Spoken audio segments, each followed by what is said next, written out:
I was out of town last week. Oh my god. Shit. I was out of town last week. I was in Washington, D.C.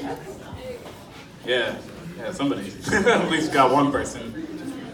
I don't know if anybody else went on that like obligatory 8th grade field trip that everybody seemed to have went on except for me, but you know, every time I go to DC, I just kind of realize how fucking expensive it is compared to the rest of the United States. Like, that city is fucking expensive. Like, even the homeless people have high standards there. Like, you hand them change, they're like, bro, that's anything else, but I didn't mean anything. Like, what? Get your broke ass on. Like, what are you talking to? Like, what? There's this homeless guy. He saw me. This dude was literally asking everybody on the street for money. Like, literally, he was asking everybody on the street. He's just on the street going, hey, brother, hey, brother, hey, brother, hey, brother. And then he sees me, and he goes, hey, brother.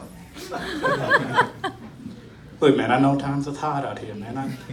I see you out here, your hairline raggedy, your clothes all dusty. Like, I ain't got a lot, but I can send a few dollars your way and I can help you out. I took the money. Like, I fucking needed it. Like, I'm broke as shit.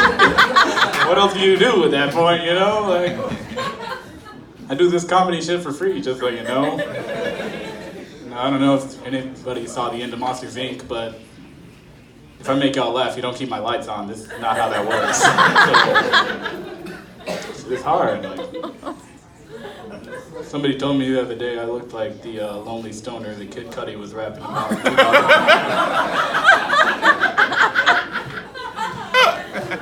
Oh my god. Okay. I love DC though. I love going there. Every time I go there, I always see like all these activists out there doing these great campaigns and great actions. And I love activists because they're funny as shit to me. Like, I feel like there's nobody in the world prouder of their arrest record than activists. Like, they be posting that shit on Facebook. Like, oh shit. Like, they literally post themselves on Facebook. They're getting taken away in handcuffs. Half the time, they're not even real handcuffs. They're literally zip ties. And like, I've seen activists get arrested at Action before. Like, they literally give them like 8 final warnings. They're like, all right, this is your final warning. We will start arresting you. I bet you they don't even go through booking. Like, they don't even get processed. They don't even get examined by a medical professional. You see, I only know all this because I have been arrested. And yeah. I mean, I got arrested a while back for assaulting a police officer.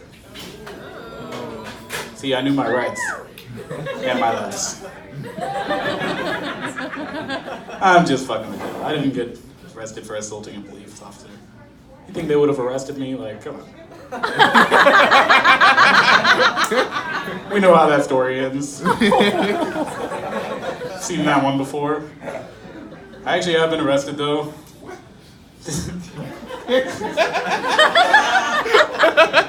Somebody didn't know. It was for drunken driving, which really sucks because like your friends all try to be good friends and they try to console you, be like, hey man, like you can't keep blaming yourself, but I mean, who else do you blame? Like, oh, that stop sign just jumped right in front of me. I didn't see it coming. No, like, and it must be a big shock to see me getting arrested because, like, you know that, y'all know that, like, black kid in the class that the white woman teacher said was not like the other kids? I'm that kid. So, I mean, I have a criminal record, and on the other end, I also love The Office. The duality of man is interesting. For example, in my DUI classes, one of them, you know those classes where they try to make you feel ashamed of yourself for the rest of your life? They said something along the lines of like, you know, people who drive home drunk and think they can make it, they basically have this like God mentality. And I don't know if I fully agree with that because I know for a fact that just from playing The Sims, I would make a terrible, like, I would be a cruel and just unrelenting God. I know that for a fact.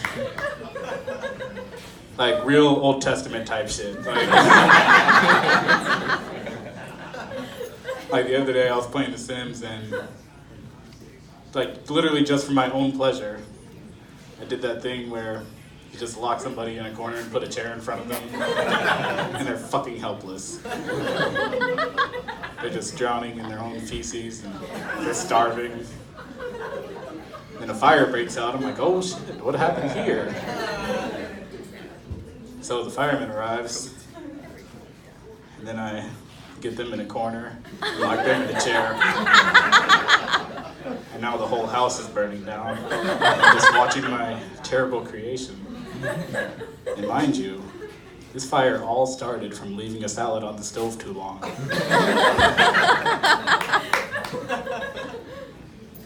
The duality of man is very interesting. I don't even know how much time I have left. Like, I haven't seen a light yet, so I think I must be good. I can keep going. All right, cool. All right, cool. Speaking of Sims, I used to do this like really terrible thing where. Why y'all already judging me? Like, goddamn. So this guy with a criminal record who burns his houses down in The Sims, he can't be terrible. I would do this thing where I would basically like, this is in middle school, I would have like all my crushes. I would just have them all living next to each other in The Sims, and I would be basically going from house to house, like testing my game on them. It was really weird, I'm not gonna lie. And then, you know, like, God forbid one of them just comes over to the other house and sees me with another woman. It's terrible, man. Like, one of them didn't want to woohoo with me. I was like, what, you not like this clown painting I put up? You know how many fucking simoleons I invested in this house? That's about all I got, so thank you all.